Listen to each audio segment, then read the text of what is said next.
বন্ধুরা আশা করি সবার কাছে আধার কার্ড আছে, তাই আমি অনেক ভাবনা চিন্তা করে আজকে আধার কার্ড সম্পর্কিত অনেকগুলো সমস্যার সমাধান নিয়ে এসেছি। এই যে সমস্যার সমাধানগুলো আপনাদেরকে জানাবো, এর মধ্যে দেখবেন আপনার হয়তো কোনো সমস্যা হলে সেটার সমাধান আপনি এই উত্তরে পেয়ে যাবেন। তো বন্ধুরা একদমই স্কিপ করবেন না, পুরো ভিডিওটা মন দিয়ে দেখবেন। নতুন হলে অবশ্যই চ্যানেলটাকে সাবস্ক্রাইব করে বেল আইকনটা প্রেস করে রাখবেন। ভালো লাগলে ভিডিওটাকে লাইক করে দেবেন, কিছু প্রশ্ন থাকলে অবশ্যই কমেন্ট করবেন, ভালো লাগলে ভিডিওটাকে শেয়ার করে দেবেন বন্ধুদের কাছে। চলুন বেশি দেরি না করে চালু করা যাক। দেখুন বন্ধুরা, সবার প্রথমে আধার কার্ডের সব থেকে উপরে দেখুন আধার কার্ডের নাম লেখা থাকে, মানে আপনার যে নাম আপনার আধার কার্ডে থাকে। তো ধরুন আপনার যদি নাম ভুল আছে, তো আপনার ঠিক করতে গেলে কী ডকুমেন্ট লাগবে? সবার প্রথমে যদি আপনার 18 বছরের বেশি বয়স হয় তো আপনার অবশ্যই আগে ভোটার কার্ড ঠিক করতে হবে। আপনার নাম ঠিক করতে গেলে আগে আপনাকে ভোটার কার্ডটা ঠিক করতে হবে। ভোটার কার্ড ঠিক হলে তবেই আপনার আধার কার্ডটা ঠিক হবে। আর ভোটার কার্ড যদি ভুল আছে ধরুন, তো ভোটার কার্ড ঠিক করতে গেলে আপনাদেরকে আগে অনলাইনে ভোটার কার্ড ঠিক করতে গেলে নিকটবর্তী আপনার যদি পঞ্চায়েতে বাড়ি হয় পঞ্চায়েত সার্টিফিকেট, কিংবা পৌরসভায় বাড়ি হলো পৌরসভা সার্টিফিকেট দিয়ে মোটামুটি আপনার ভোটার কার্ড ঠিক হয়ে যাবে।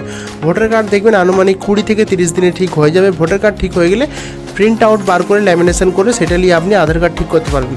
কারণ ভোটার কার্ড বাড়িতে আসতে দেরি লাগে বাই পোস্টে, সেজন্য আপনাদের উপায় হচ্ছে ওটা ডাউনলোড করে প্রিন্ট আউট করে ল্যামিনেশন করে নিয়ে সেটাকে আপনি ওটা ইউজ করতে পারবেন।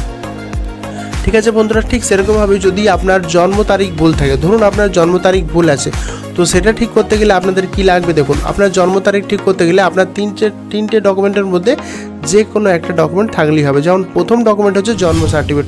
যদি আপনার জন্ম সার্টিফিকেট থাকে তো সেটা দিয়ে ঠিক হয়ে যাবে। যদি জন্ম সার্টিফিকেট না থাকে তো দ্বিতীয় ডকুমেন্ট হচ্ছে আপনার মাধ্যমিক সার্টিফিকেট। যদি মাধ্যমিক সার্টিফিকেট থাকে তো খুব ভালো কথা, সেটা দিয়েও হয়ে যাবে। যদি আপনার মাধ্যমিক সার্টিফিকেটও না থাকে, তারপরে আরেকটা ভালো উপায় হচ্ছে পাসপোর্ট। যদি আপনার বিদেশ যাওয়ার পাসপোর্ট থাকে তো সেটা দিয়েও আপনার জন্ম তারিখ ঠিক করা যাবে। এছাড়াও বন্ধুরা দেখবেন যাদের বয়স্ক, যাদের পেনশনের একটা বই থাকে, পেনশন বুক যাকে বলে, সেটা দিয়েও জন্ম তারিখ ঠিক করা যায়। তো সেটা আলাদা ব্যাপার। মেন যে তিনটে বললাম আমি, জন্ম সার্টিফিকেট, মাধ্যমিক সার্টিফিকেট অথবা আপনার পাসপোর্ট, এই তিনটে ডকুমেন্টের মধ্যে একটা ডকুমেন্ট থাকলে আপনার জন্ম তারিখ ভুল থাকলে ঠিক হয়ে যাবে। এছাড়া যদি আপনার জন্ম তারিখ যদি মানে আপনি কোনোভাবেই আপনার ধরুন তিনটে ডকুমেন্টই নেই, তো আমার আইডিয়ার মধ্যে আপনার আধার কার্ডে যে জন্ম তারিখ বা সালটা আছে সেটা নিয়েই ব্যবহার করুন। অনেকের দেখবেন এই ডকুমেন্টগুলো নেই, তো তাদের যে ডকুমেন্টটা মানে যে আধার কার্ডে যেটা লেখা আছে সেটা যদি একটু এদিক ওদিক হয় সেটা নিয়েই বিন্দাস চালিয়ে যান। যদি মনে হয় যে একান্তই ভুল আছে তো আপনাকে বাধ্য হয়ে জন্ম সার্টিফিকেট তৈরি করতে হবে। 3 নম্বর হচ্ছে বন্ধুরা আপনার আধার কার্ডের ফটো। মনে হয় যদি যে আপনার আধার কার্ডের ফটোটা একটু খারাপ লাগছে বা দেখে অনেক পুরনো হয়ে গেছে, চেঞ্জ করার ইচ্ছা মনে হচ্ছে, তো আপনার আধার কার্ডের ফটো চেঞ্জ করতে গেলে খুবই সোজা উপায়। আপনার আধার কার্ডের ফটো কিছু ডকুমেন্টে লাগবে না, কোনো ডকুমেন্টই লাগবে না, শুধু আপনার আধার কার্ডের জেরক্স কিংবা অরিজিনাল আধার কার্ড নিয়ে নিকটবর্তী আধার সেন্টারে যাবেন। সেখানে গেলেই ডকুমেন্ট দিলে আপনার হাতের ছাপ নেবে, বায়োমেট্রিক করবেন, নিলেই আপনার ফটো পাল্টে যাবে। ঠিক আছে, ফটো চেঞ্জ করাটা খুবই সোজা। তারপরে দেখুন এরপরে একটা ইম্পর্টেন্ট পয়েন্ট, যেটা দেখবেন আধার কার্ডের আগে দেখবেন বাবার নাম সামনে লেখা থাকতো, এখন দেখবেন আধার কার্ড ডাউনলোড করে দেখবেন আর বাবার নাম সামনে লেখা নেই, তার জায়গায় একটা কি ডিক্লারেশন চলে এসেছে। তো বন্ধুরা বাবার নাম যদি ঠিক করতে হয় কিংবা অনেকের দেখবেন স্বামীর নাম প্রয়োজন হয়, তো সেটা ঠিক করতে গেলে সেটা কি করে ঠিক করবেন?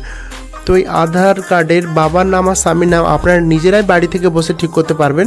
আপনারা বাড়ি থেকে বসে আধার কার্ডে স্বামীর নাম কিংবা বাবার নাম কিংবা আপনার ঠিকানা, এই তিনটে জিনিস আপনারা ঠিক করতে পারবেন আপনার আধার কার্ডে মোবাইল নাম্বার যোগ থাকলে। ঠিক আছে, তো আপনার আধার কার্ডে মোবাইল নাম্বার যোগ থাকলে আপনি আপনার নিকটবর্তী কোনো পঞ্চায়েত প্রধান কিংবা কাউন্সিলরের সই করিয়ে নিয়ে সেটা দিয়েও আপনারা ঠিক করতে পারবেন আপনার অ্যাড্রেস, স্বামীর নাম, বাবার নাম। এছাড়াও আপনার ভোটার কার্ড থাকলেও আপনি ওটা স্বামীর নাম, বাবার নাম আর ঠিকানাটা ঠিক করতে পারবেন। ঠিক আছে বন্ধুরা, কারণ এই যে বাবার নাম আর স্বামীর নাম আর এই অ্যাড্রেসটা একবারে ঠিক হয়, কারণ ওইটা অ্যাড্রেসের জায়গায় চলে এসছে। আগে দেখুন সামনে থাকতো, ওটা আলাদা ব্যাপার ছিল, কিন্তু এখন ওটা অ্যাড্রেসের জায়গায় চলে এসছে।